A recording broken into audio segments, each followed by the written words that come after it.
तथैव ज्ञानी जीवात्मा परमात्मा निधीयते ऐक्येन रमते ज्ञानी यत्ति तत्र जीवानिशम् एवं विदो महामुक्ति सर्वदा वर्तते. Hey, why don't we come on downstairs? Hello up there. Hello. Come downstairs, please. Hello up there. Please come downstairs. Yeah, come downstairs now. It's interesting stuff. Oh, let me get these out. Anena pranina sarve guru gita japena tu sarvasiddhim prapnuvanti muktim muktisamshaya satyam satyam punasatyam dharmam sankyam mayoditam guru gita samam nasti satyam satyam varanane. Come down now. सर्वा संदेह रहितो मुक्तो भवति पार्वती मुक्ति मुक्ति द्वयं तस्या युवाग्रे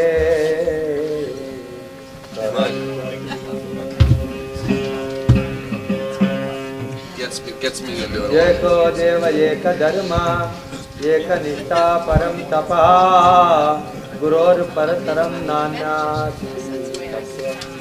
You know anything. I'm going to talk very vaguely. So it's not like... Hi. Hi, how are you? Nice to meet you. Yeah, thank you so much for coming. Welcome back. Oh, good. I'm so glad to hear it. At one time, Pete and I used to talk about the Redskins. Then around 1985-86, they had a bad year. Definitely, yeah. And we haven't talked about the Redskins that much since then. So we've moved. Right? Hey, nice to meet you. Right. So we've moved ahead, or down, or around. Yeah. I actually put up your chart just by chance. I wanted to do one thing with it, so if you don't mind. Thank you. All right, yeah. Okay. This isn't it. All right, well, welcome back. So we're going to try to look at a couple example charts and see how it goes. I want to keep it,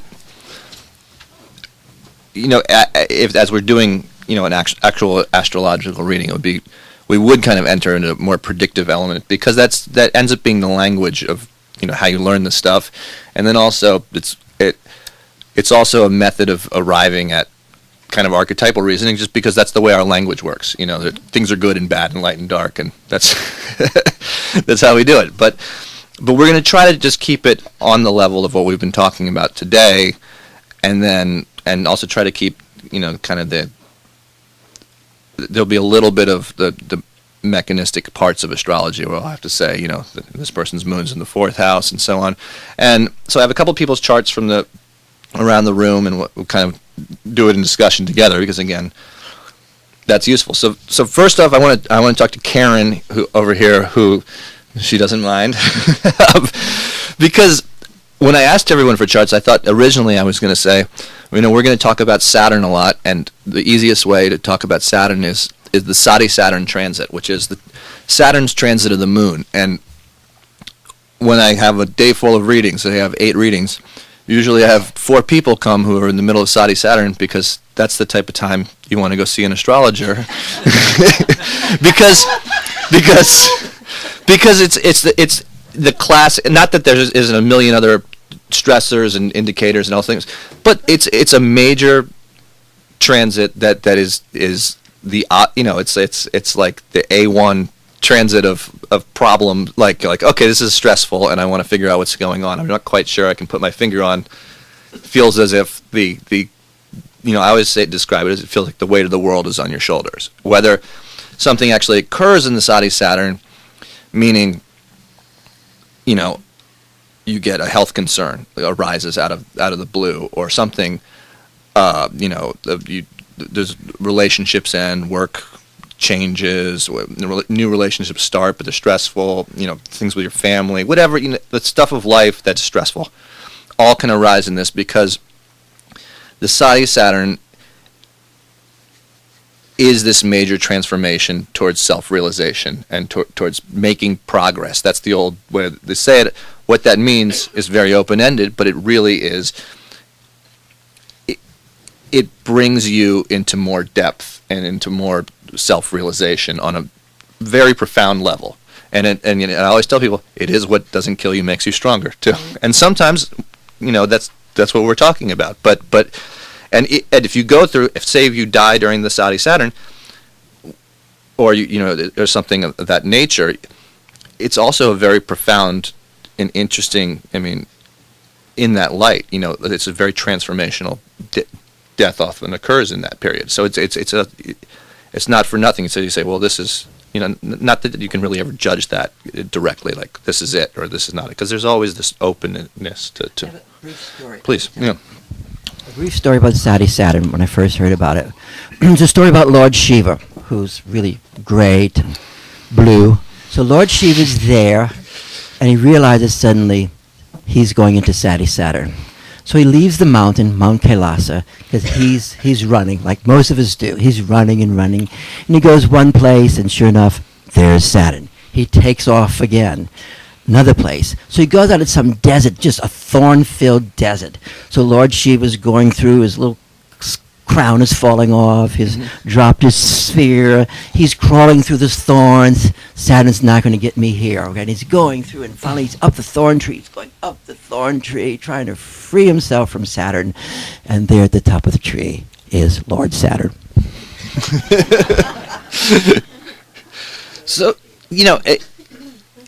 and as that story says, the prescription, so one part of doing this is you're talking about this is the energy that's present, and the second part is, well, I'm going to have to give you some advice on some level about this. So that's sort of and I try to keep that as open too, because that's where the good reasoning, the archetypal structures still arise. Is this is really up to you, because that's really the nature of it. It's not simply that it's a cop out that, well, what happens is up to you, but it really is up to you in this period.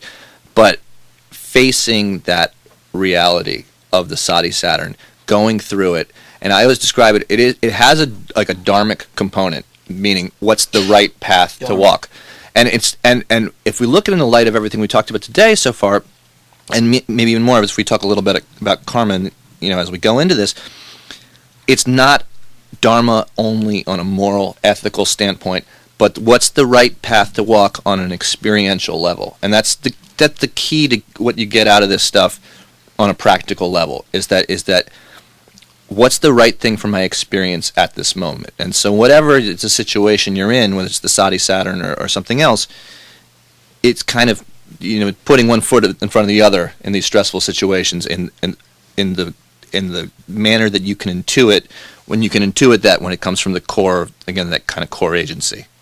That's what I'd say about it. So Karen's chart here, which is one we're looking at right now in the sky. I should move this over, I guess. Right now in the sky, Saturn is in Libra, and it has been for about the last 2 years. And towards the end of this year, it'll be moving into Scorpio. At which time, Karen will be finished with Sadi Saturn. So let me see, I had a marker here too. This will be the brief mechanical aspect of this. The Sadi Saturn is Saturn's transit of the moon, but it's the houses around the moon. So starting here in Leo, going around when it's in Virgo, and then into Libra. It's a 3-house transit. So it's 7.5 years, okay, of this kind of intensity.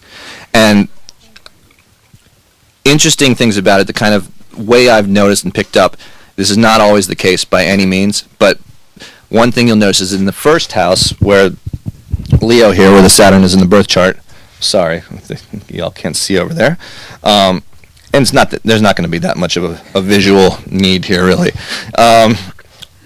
but a lot of stuff arises in that first house. Right as we go into Sadi Saturn, there's often quite a lot of surprises, a lot of these kind of transitional moments and experiences occur during that. As it goes on to the actual house of the moon, or even onto the degree of the moon, sometimes more stuff arises, but also in a sense, it's that first 2.5 years is the most ungrounded feeling. As it goes on the moon, you start to feel as if you can get your legs under you, for lack of a better word. You know what you're dealing with. Now, am I going to deal with it, or am I not going to deal with it? That's sort of becomes the question. How do I go about this? It starts to come to light that it might be difficult, but that you can do it. And then the third part of it, which is what Karen's in now, is almost already transitioning out of it, kind of looking back on what's occurred. You start to even, I think, begin to see what that kind of transformational quality is. So do you think that sort of follows what I'm talking about? I think in your case, because for one reason, because Karen has so many planets with the moon. She has K2, Moon K2, and Moon Mars, and then also the Saturn, the natal Saturn, the birth chart Saturn is right before the moon. So she had a particularly intense Sati Saturn in a lot of ways because there's so many heavy planets. Mars is a heavy planet. K2 is a heavy planet, just in terms of health, in terms of just vast changeability. So when the Saturn goes on to the moon, it's also going on to Mars. Saturn-Mars brings this impetus to change. It causes change in all sorts of variety of life. It raises up the energy to change, and it's an interesting thing to talk about because of all of February in the sky, the transiting Saturn has basically been with Mars. So this is kind of the atmosphere we're all in right now, is a very strong Saturn-Mars relationship, and so it creates change for change's sake. And some of it, if it's not grounded in anything, then it becomes that kind of idea of Mars burning up, just kind of wastefully changing. So Saturn and Mars get together, you get God, I got to change everything. I got to reorganize the house. I got to change my career, and all this stuff comes up, and it doesn't necessarily amount to much unless you put that agency into it. So I don't know if anyone's having that experience this month, but that I certainly. It's sort of like I would describe my version of that this month as been really cabin fever oriented and kind of just not knowing how to put agency into anything because of that combination. But as it relates to the Sati Saturn, so I would say the first 5 years of it were much tougher than the last 2 years or so, maybe, right? Right, yeah, exactly. I think. And even though you've kind of gone through things in the last 2 years, and does that work? Yeah, I think maybe. Right. The first, I can just say, I could share that everything kind of just got thrown up in the air in the first couple of years, sort of in every area of my life. Mostly it affected my health. Mm-hmm. But within that whole illness, I had to quickly, in a way, decide what was I going to do with my career, mm-hmm. because I couldn't really do my career anymore, which is a therapist. Mm. So I had to stop work. I had to, make a change like that. So I think that's mm-hmm. and the illness affected everything, my body, my mind, mm-hmm. My emotions. So it affected my home life, it affected my career, it affected everything. So that was the first 2.5 years. Mm-hmm. And do you feel like when we talk about it, it's very much easier said than done to say it's this transformational principle. Do you feel like it has that, though, or not? Coming out of it, yeah. Mm-hmm. I mean, now that I'm looking back on it, and I can see what happened. Yeah. And, with the perspective that you've mm-hmm. helped me to attain over the last few years. The transformation, it's like you walk through the fire and you're going to get transformed. It's like, Yeah. And so looking back on that now, mm-hmm. I can see I had so many choices about how I could have handled all of mm-hmm. that. Yeah. But with the understanding about the Sati Saturn, it was like, okay, so this is the reality of the situation. Mm-hmm. And, how am I going to choose to go through this? Can I ask you a question also? Sure. What has As you've gone through this, do you feel a basic experiential shift in the state of your awareness? Do you feel like whatever that sense of awareness, that feeling was before, that some sort of way your basic awareness, that there's a more foundational shift? Do you feel that? And if so, what's that like? If that's Oh, true. sure. Yeah, I think the whole experience has really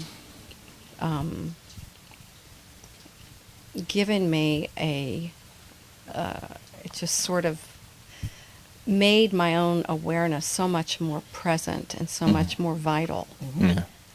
And so that I'm, moving through and with that more than I ever have in my life.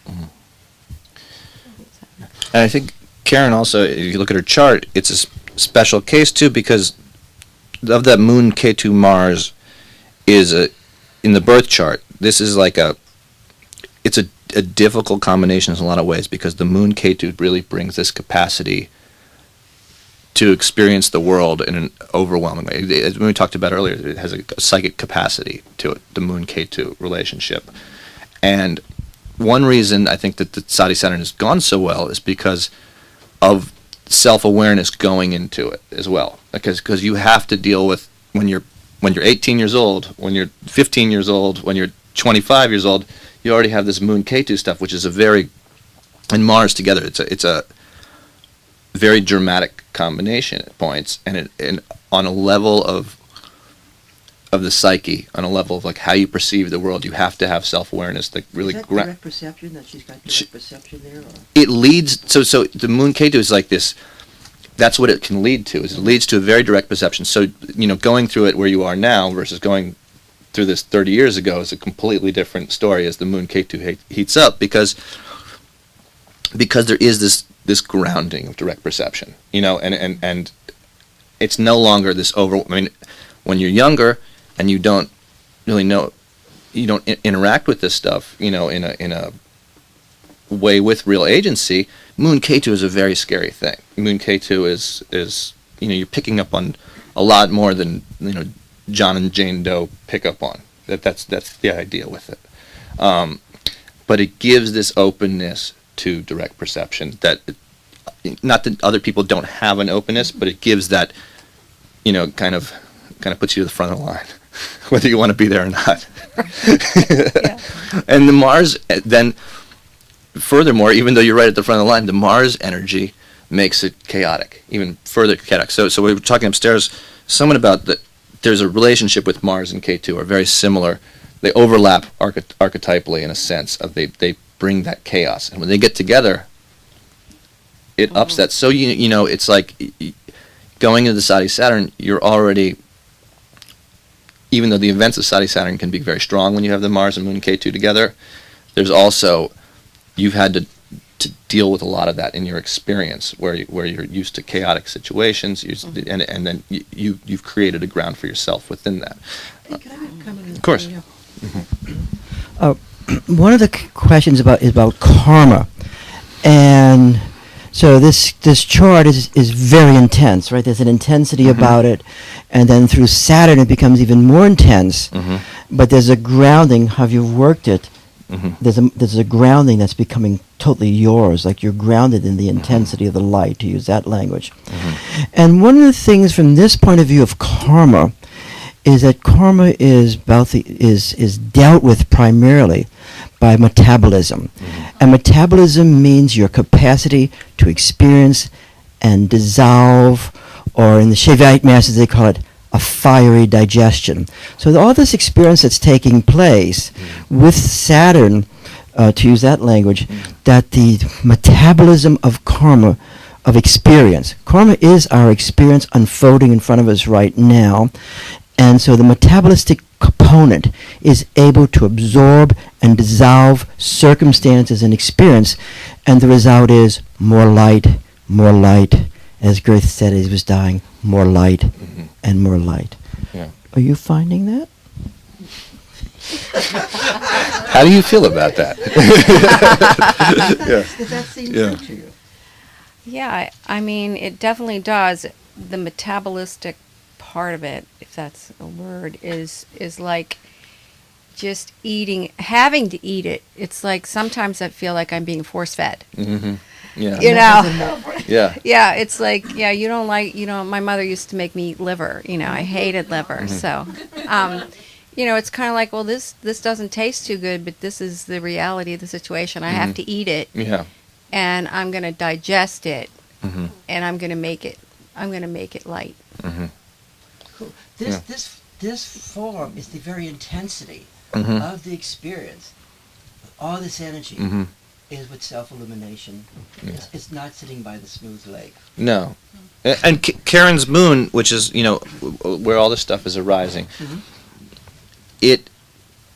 it's a very interesting, a very sensitive moon because of the moon K2, but also it's in a very strong relationship with Mercury. The moon and Mercury exchanging signs. This means when the moon is in the sign of Mercury, Mercury is in the sign of moon. Oh, wow. This makes it so you're able to process with clarity a lot of what's going on. It doesn't mean that everything's easy, but there's a basis in the chart, in the birth chart as well, that says there's going to be a lot of things that go down, on a predictive level, on some level, but there is an enormous amount of light and openness possible there. One, because the Mercury and moon can process the emotional content of it to get past that, and then second, because you have the sun in the first house, that there is that light there. That's Wow. it's an interesting, So her mind is actually a companion in this whole thing. It very much it goes back and forth, because you have to deal with the fact that at times your mind feels overwhelmed by the K2 Mars stuff, but at the same time you have this very innate capacity of integration between the processing of Mercury and the perception of the moon. Yeah. Do we want to talk about K2 Mercury too a little bit? Sure. Yeah. What made you bring that up? Yeah. Well, Yeah. Go ahead. Yeah. I mean, it's just like, it's all good and everything, but, then you have this sort of unpredictable, like, sensitivity, and you pick things up, and then you have to learn how to discriminate, discern between what is real and reality and what do you want to go for, and it can get kind of confusing. There's a wildness to that Exactly. combination, and it can take you out into. It's hard sometimes to discern what's fantasy and what's not fantasy, and it has that idea of fantasy involved in somehow that's the manifestation of it. I'm not sure exactly, but it's like you kind of have, this is one of these situations where you have the best and the worst together, and that because he was asking me the other day, what does it mean when a planet's debilitation is canceled? Is it like, does it go back to normal, or which is like, so if a planet's in the worst place it can be, sign wise it's going to be called debilitated, meaning it doesn't like the sign it's in, basically, as much as possible.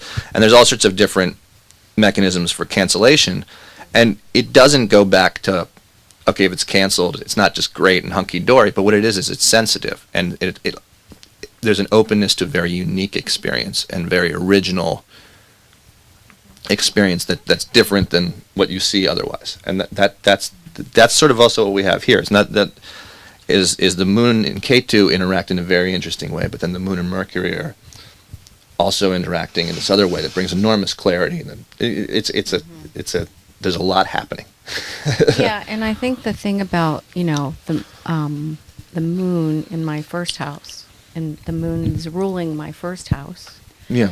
So that's the way I perceive everything through my emotions. Right. So, it's just been, process of learning to sort everything out, and meditation. I've been meditating since I was like 24, I think. Right. Mm-hmm. So I think that's the thing that's really helped Hugely me fundamental, yeah. find Mhm. some kind of container for all of Can you this. describe what it's like to perceive stuff through your emotions just a little bit? Because many of us don't have that. We just react. But then there's a way that you actually have that. And what that's like to perceive through the emotional drama. What's it like to have that perception? Well, I know what happens when I don't do that. So, you know, I guess it's very freeing and empowering to be able to realize that I'm having a certain emotion or feeling, but I can also, realize that I can just, let the light shine on that,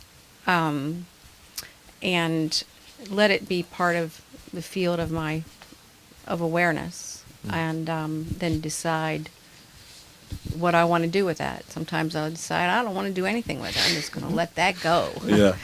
And that can be also provide a lot of openings for you that you wouldn't normally have, in a good way. Excellent. All right. So I'm gonna look at also now Patricia's chart, because this also relates to Saturn, if that's okay with you. And let's see. 1 second. Find that one there. There it is. Let's see if I have my copy of it. I'll look on. Sorry. There it is. So this is another example where Patricia's sort of interacting with this energy I was talking about a moment ago, with the Saturn and Mars being together in transit right now in the sky. This enormous kind of feeling of change, and this is something that goes on the remainder of this year. As an aside, actually, before we even talk about Patricia's chart, in terms of talking about Saturn and we're talking about debilitated planets, the opposite of that is called an exalted planet, okay? Saturn is at its exaltation point in Libra, and has been for the last 2 years. So if we look at that on like a global level, it's confusing, because you say, well, Saturn goes into exaltation. Well, this should really help us all out. We're gonna. So then we have to look at kind of we go back to the archetypal dimension of Saturn. One huge part of this is democracy. It's Saturn is a planet of the masses and changing. And so as Saturn was going into exaltation, you have all sorts of astrologers saying this is going to be this democratic pulse and revolution. And I was like, there's probably going to be some fundamental things that are very interesting on a global level.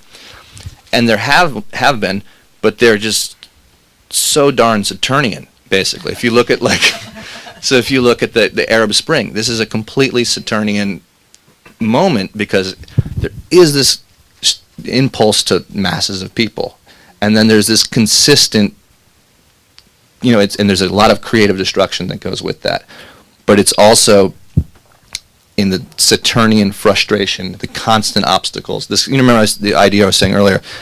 It makes you feel as if you haven't reached your potential, but you kind of it's pulling you towards your potential at the same time, and that's sort of what we're looking at in its exaltation point. Is there is this kind of mass impulse, and there are all these changes. We look at like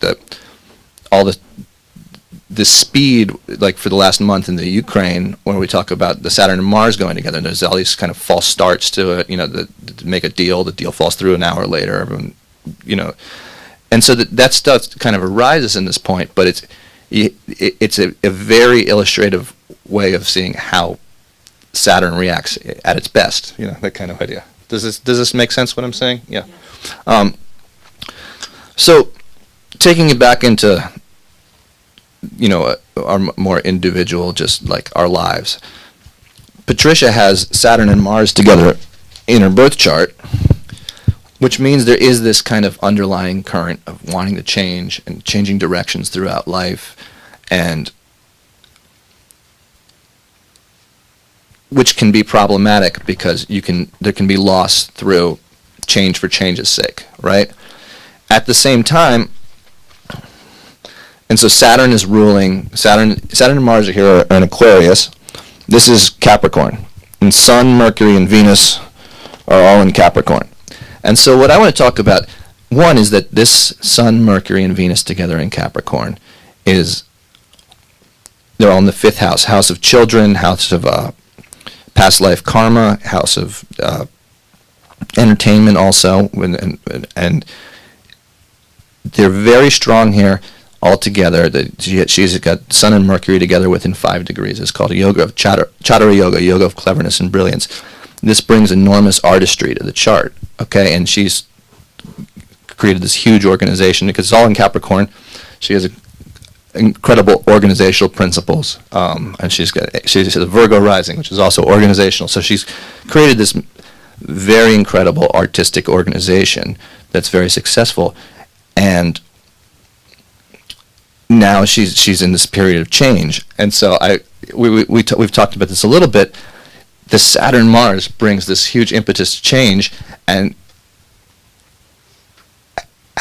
what she does with it can either be, well, I can either change for change's sake, or there can also be this real core agency to it, where she really, so much can even arise from these difficult planets, which is the Saturn and Mars, but it also spurs on something even greater, especially when you have the kind of backbone of the Sun and Mercury that are they create something real out of whatever occurs, you know. What do you have anything to add to that, or do you think, does any of that make sense to you? Yeah. Yes, it definitely makes sense. Mm-hmm. All right. It makes sense. You know, Yeah. just from your book, it would be really helpful is how does that configuration feel? How does it make sense? I, for some reason, have always felt like I've had the ability to create something out of nothing, whether it's a tangible organization, which I really never expected to do with my life because I've always been an artist. I'm trained as an artist. You know, I'm a writer, I'm a director. I definitely can shape and create and pull lots of different ideas together and make something of it. And I've always felt that that has been within my ability. I guess, and I don't know if you really touched on this, I guess there is a sort of restlessness to my spirit too. I feel like now I'm in a change, I'm having a career change now. I mean, I've created this organization. We're at a really healthy place. I almost, in a weird way, feel bored with what I'm doing. You know, I've been in the administrative leader, the fundraising leader. My call is now going back to being more of an artist and having more freedom. So it's, you know, has a bit of loss and a bit of pain mixed with it because I was telling Peter yesterday, I just need to change my vocabulary about the organization that I helped create. It's not my baby anymore. It is an organization that now has its own life, and I wouldn't be doing this if we weren't in a really healthy place. But I just have felt this such strong pull. I wanted to do this about 2 years ago, and it just didn't feel right. Now I've felt so strongly that now is the time. The board is strong. The staff is strong. You know, our reputation in the community is strong, and I just feel now is the time. So a lot of what we talked about was that feeling of restlessness, as you just put it, because that's what's open to. This is not a predictive thing on that level, because that restlessness can either have some core to it, or it cannot. It can either it can be part of that, your real innate awareness, or it can just be, I gotta change everything. People have a shadow side. If it's not No, I would say that the archetypes are pushing this restlessness, and that so within that, the way that manifests is then based on your own self-awareness. Like, so there is a restlessness. That restlessness can either have a base to it, or it can just be a waste. And even if it has a base, as she said, and I think it really does in her case, you know, as we were talking about, well, what's the practical manifestations that you're doing? I think that it'll have success because there is this kind of strong self-awareness, and she's acting with real intent to it. But at the same time, as she said, there's still a loss to it. There is still, like, you know, there's going to be transitions. There is, and so both the good and the bad, the light and the dark, all arise in this moment, and then, you know, it's also interacting with the transit that's happening right now for everyone. But it's not either one or the other. But it's like we're heading in the direction of the most transformational form of it that we can. So the agitation is actually not extrinsic, but it's intrinsic to the form. Yeah. It's keeping moving. It's Exactly. It's not cool. Yeah, and so, and you know, and over the course of your life, I'm sure you would probably say there's moments where that natural feeling of restlessness has cost you, you know, like you didn't do something you should have done, and then there's other times where that natural feeling of restlessness, you know, really brought you someplace new. That's sort of the nature of it. Yeah. So, did Catherine come today? I don't know. She didn't come. Okay. Well, so I was going to look at Catherine's, and we can talk about it as far as Patricia's, because it is a similar thing. I'm going to pull Catherine's up real fast, just to notice before I do. Patricia's sun is in Capricorn, and I'm sure Catherine wouldn't mind me just jumping to this real fast, because I do think it's an interesting combination. Just as an aside, I don't actually know where it is. It's okay. The point of it being is that Patricia has a sun in Capricorn, as does Catherine, and this is just something I wanted to bring up because I love talking about Capricorn, because as people who are interested in astrology, they come and they say, well, my sun's in Aquarius in the West, and then I go back into Capricorn when I come see you, and I hate this, and I'm getting out of here, because I was a dreamer and I was a humanitarian, and now I'm practical, and this is it's something that I've noticed over the years, and definitely I had that conversation with Catherine, but what's so interesting, and we talked about it yesterday too. The interesting thing about Capricorn, one is they're both signs of Saturn, so there is this very inherent similarity overlapping between Aquarius and Capricorn. But also that the Capricorn, the idea of it being the conservative, the practical, and then it has this, everything has to have practical realization because it all has to be authentic to our experience. Capricorn is obsessed with authenticity.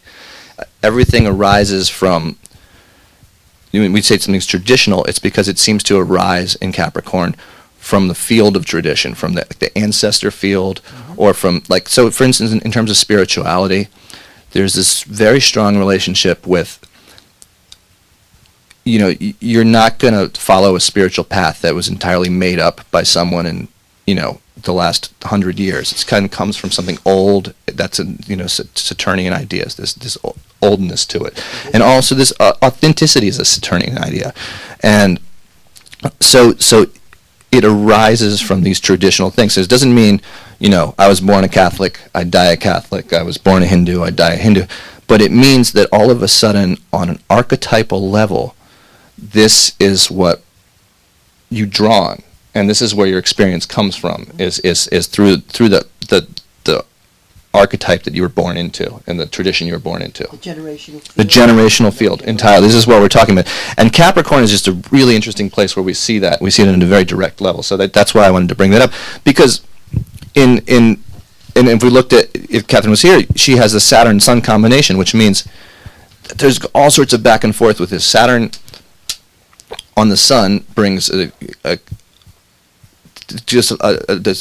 huge desire for freedom, a desire to how do I be free of where I come from, or then back to where I come from.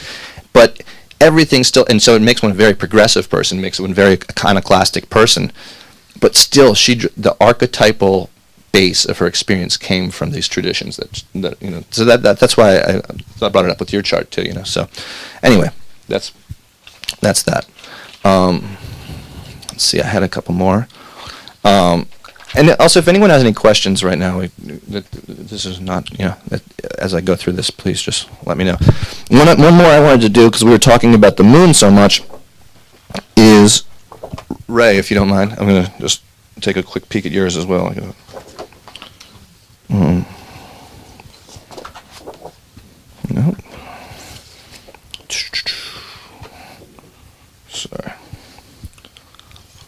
Sorry. You'd think out of 6 choices it wouldn't be the 6th choice, but... Yeah, right, exactly. That's... So, and I don't know Ray at all really, but what I wanted to talk about is that you're born almost on a full moon. The moon and the sun are in opposition here. They're about 15 degrees apart, so I don't know exactly a day off or something like that. But the moon's light, in a sense, for everyone's chart, comes from the sun, and that's an interesting way of looking at it when we talk about it in light of everything we talked about. When the moon is full, they both function in a far more like mystical manner, in a sense. There's a lot more clarity. When the moon is new, the sun and the moon are right on top of each other. The endurance is lower, like physically even, but there's also like the levels of light that go into the experience of the moon and the perception. It's much harder. It's a much more of a struggle. There's an old Indian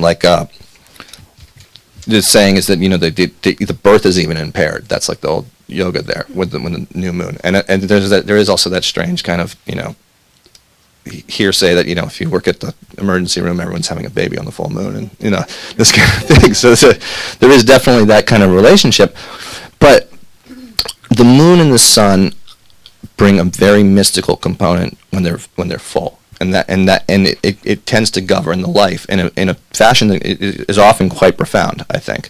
Do you find that to be? Things in my Western chart that I'm most familiar with, they speak to that, like Neptune in the 10th house. Yeah, definitely. Yeah, that would be. Yeah, and so in the Eastern chart, as we look, the relationship there, the Ketu is in the 8th, which is right. Sort of this very direct relationship between Neptune and Ketu.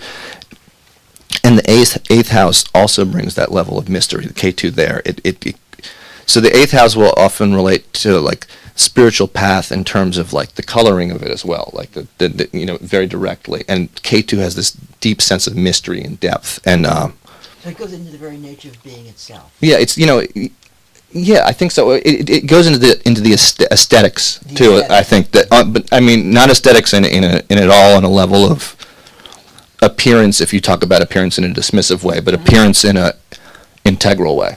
So 10th house here is this, it would be Leo, so the sun would be ruling that. But I wanted to just talk about that moon and the sun together as a full moon. I know, if there's any questions about that, I just thought it would be something So that interesting. means the base is really strong.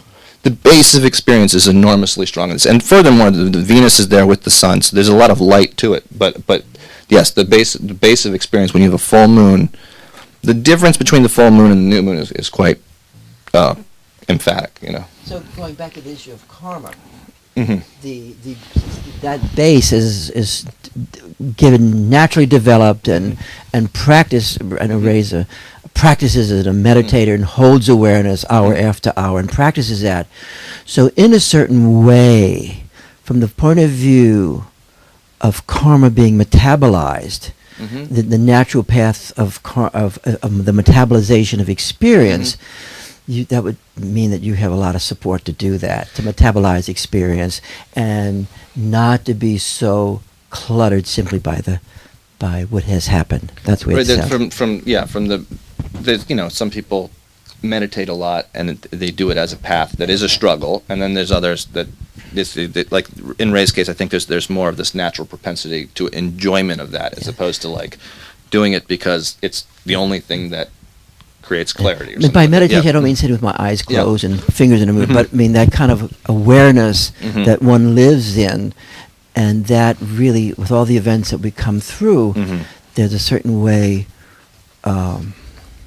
we're able to dissolve it and out of that dissolving, more light and more strength arises.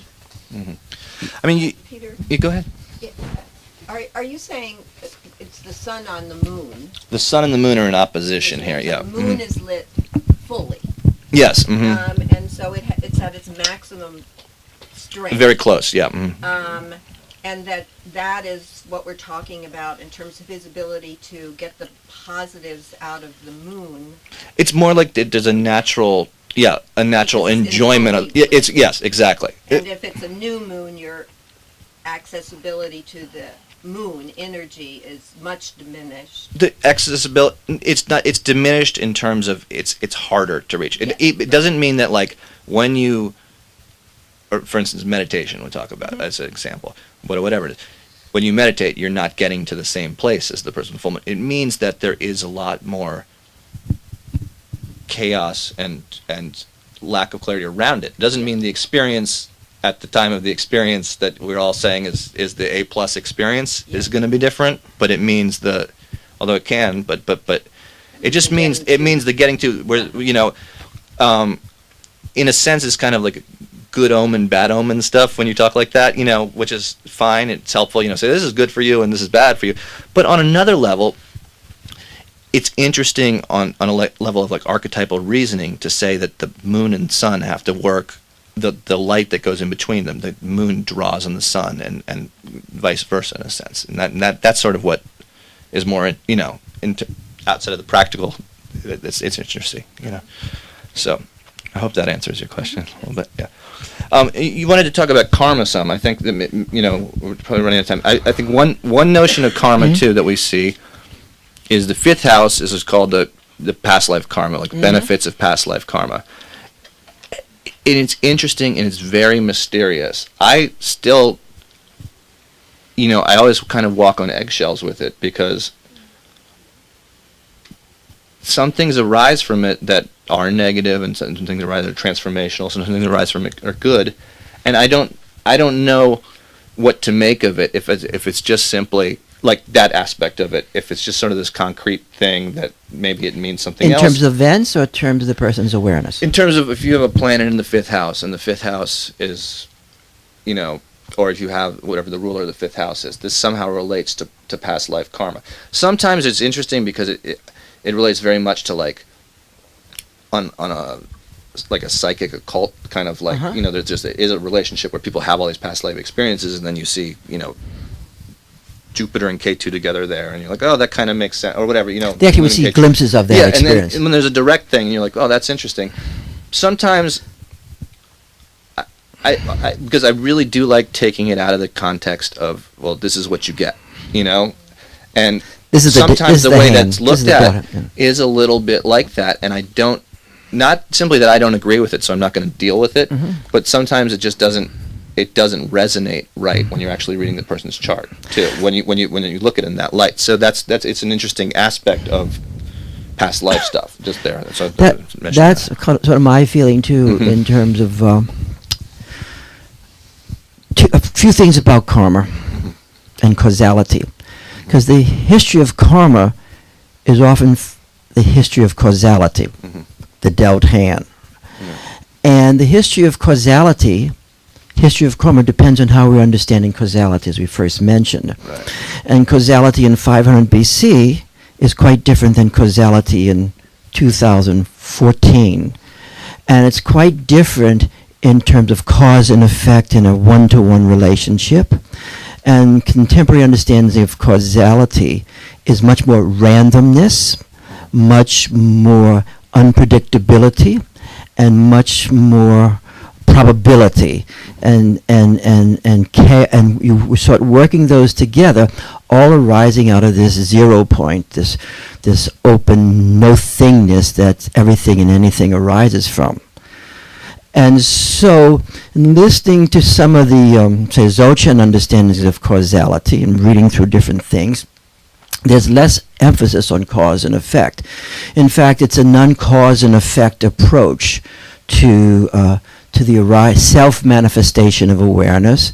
It's less focused on merit, and it's less focused on what we've been talking about, the natural metabolism of what's taking place gives us liberation. My life, just as it's unfolding to me right here and now, is my path. Okay. And it removes us from the kind of guilt, sin, that kind of concrete determinism. Yeah. Right, which also brings, I'll run with that for a second too, also, is in terms of the human superego.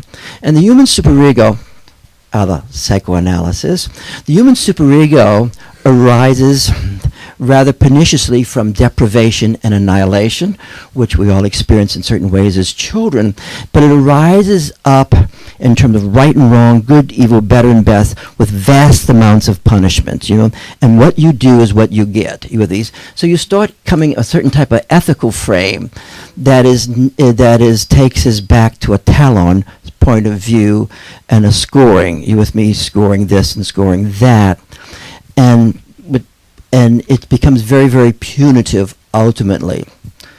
Second thing, sometimes it's hard when we're looking at the ethics of a moment when the superego is in there. Definitely it's going to look at causality. It'll probably be against you or someone, okay? Number 3 is, at one time, one time we were run by Jupiter. The Guru planet was situated in terms of healing, spirituality, a lot. You with me? And Jupiterian planet was like the organizer for the past 2,000 years on a view of karma. And it was very hierarchical oriented, and it was very cause and effect oriented. Or I would say even religious oriented with that type of morality. As we're moving into this new time period, Saturn now organizes healing and organizes spirituality, and it's very democratic. It's very democratic, and it's less cause and effect in that way. Huh? Definitely. And secondly, what one of the understandings of karma from the Dzogchen tradition and even the Shaivite tradition, so on, is that we do go life after life, life after life. And this life after life experience, these traces, as it's called, these traces, we bring these traces into all sorts of situations. And so just where you and I are at right now, there's a lot of things that have taken place in this life. If you've been through Saturn, a lot of things are more there for you. And then you move into the next life. It may be moving into more random situations, not so much as you bit a dog in 400 BC and now you're going to get your payment. So, but rather, you're landing into possibilities in random situations. But what you bring with you is this awareness and the traces that you're bringing. And as you metabolize newer situations, other situations, you gain more and more light and become more realized. Yeah. And this also takes healing out of the master relationship. And it takes healing out of, it puts healing in a much more collaborative frame. Yeah. And I think, taking it back down to like, kind of nuts and bolts of what you're doing when you're looking at this, just as far as method goes, as far as finding a way of experiencing the archetypes in relation to astrology, removing it from that cause and effect kind of current, even if it totally is this there is this cause and effect that is a lens to look through. That certainly is, and it's a valid one, and predictive stuff is a valid one. But removing then that and entering into it as a field, as everything, the good and the bad and the light and dark, all kind of being potential in the field, is a liberating experience in itself, and it's a path to kind of immediate self-liberation or hints of that, the moments of self-awareness. Whereas judging yourself and judging your actions as this was the what led me to where I am right now, and this sort of thing is not a path to that. Isn't it? It actually robs you of agency. It robs you of agency, and frankly, it may be a lens, but it's a very difficult one to hold, even as in relation to like everything else we know about science or about anything else. It's a hard one to keep with. One of the reasons why Pete and I have been talking about this, because is looking at some of the and meeting masters, like from Swami Muktananda to other ones, Chinese masters, Hindu masters, with like meeting these sorts of people. But at one point, it will come up over and over again. Get beyond right and wrong. Get beyond good and evil. Get beyond better and best. Get beyond truth and falsity. Get beyond that. And then watch the state of liberation arising within you.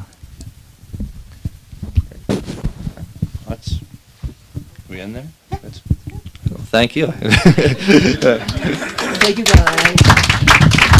I would love to keep having this little conversation going on, and so we may do this rather soon again, and another topic we'll have, which we have such fun doing. And also, if anyone does want to look at things in light of like the actual mechanisms of astrology, this is how I would read a chart and going forward like that, just let me know. I'm interested in talking to whoever, it's something where it's not for, we're actually going to try to learn how to read a chart versus the general audience type thing. So, You say you are going to? if you're interested, just let's talk about it, kind of. Yeah. I just had one last Yeah, little sure. question.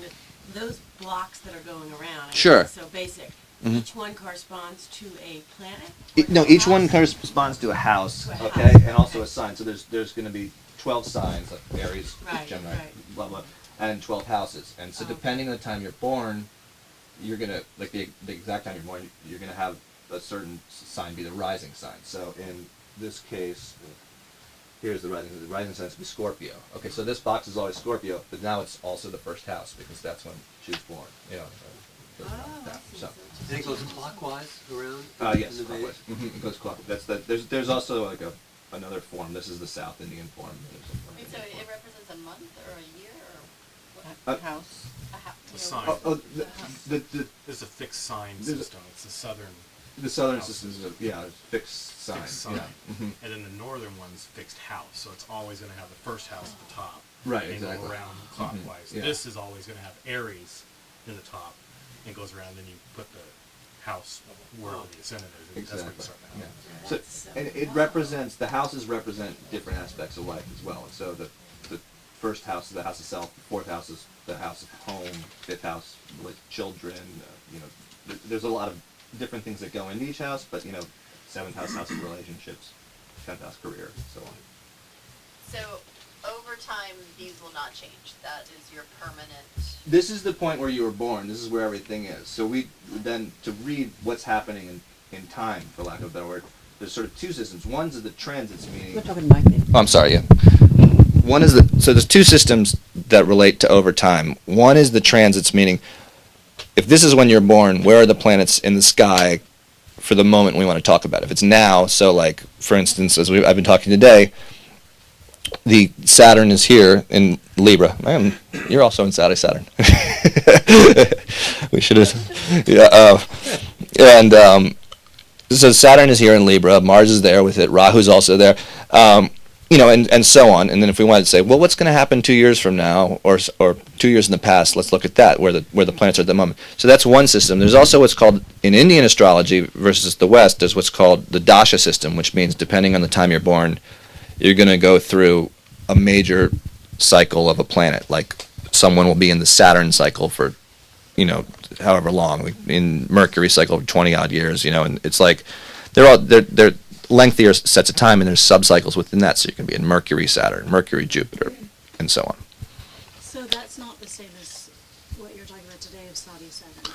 No, Sasadi Saturn is a transit, meaning it relates to where Saturn is in the sky versus your birth chart. When Saturn in the sky is crossing your moon, so as we were just saying in Ray's case, it's crossing his moon, so he's in the midst of that 7.5 years. How often does that happen? It's about 30. It's slightly changeable depending on the movement. I think it's 31 years, basically.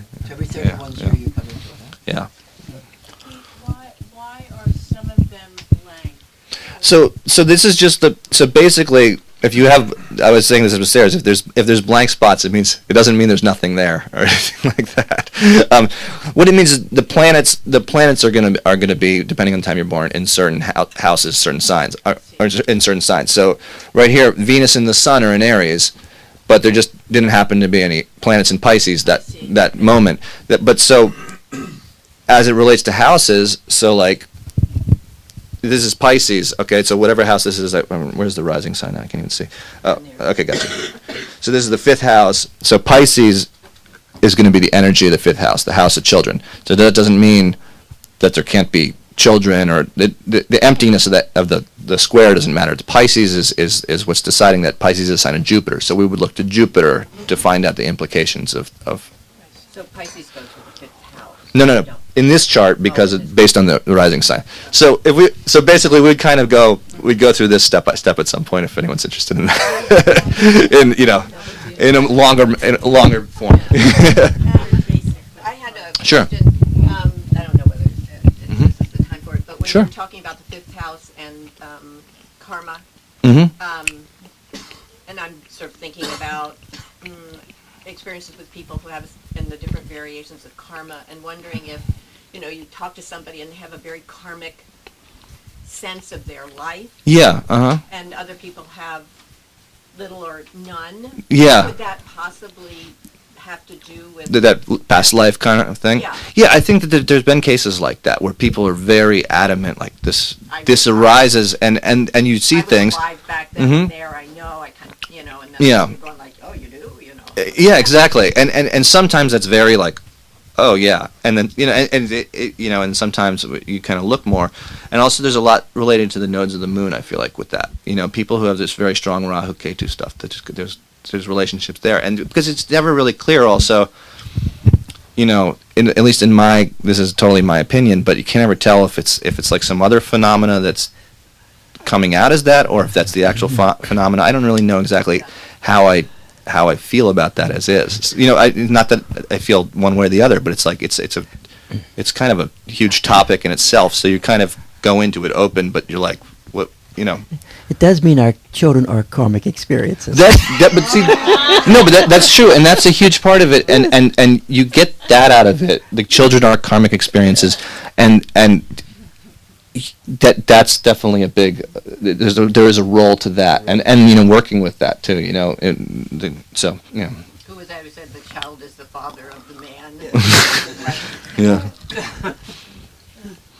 What if you were born in an era and in a country that they didn't register The birth.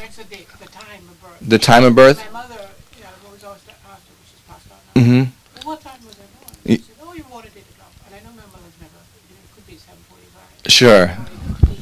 And it's not on the recipe. Yeah, I mean, there's a lot of ways of rectifying a birth chart, and there's also a lot of, like, we can kind of infer things, and we kind of talk and figure it out as we go.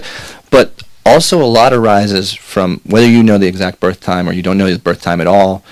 A lot of it arises from where the planets are that day. Again, so the birth day itself is very useful because we can also read the whole chart from the moon. So the moon can be the first house, So there's a variety of different ways of doing it. Honestly, so much comes from just even reading it from the moon. It's a secondary consider. There's plenty to get out of it. I don't think and then there's a lot. There's also a lot of ways of really figuring out the birth time through astrology too. Thanks everybody for coming. Thank Thank you all so much. And all this is online, archived for free. So any programs we have like this, you can go to our website that Tom Garland helped create 2002, and there is all these are archived programs, and you can revisit them when you have a lot of time on your hands. Thanks so much. Are you going to observe Shivaratri this week? Huh? Are you observing Shivaratri this week? When is Shivaratri? Thursday. I don't think so. Maybe I might. I didn't even know it was here. We've been so busy of late. But maybe I might put a program on or something but we're not going to have a chant here. We won't be able to do that. Am I wrong? Wait, let's look at my... I might have the wrong one.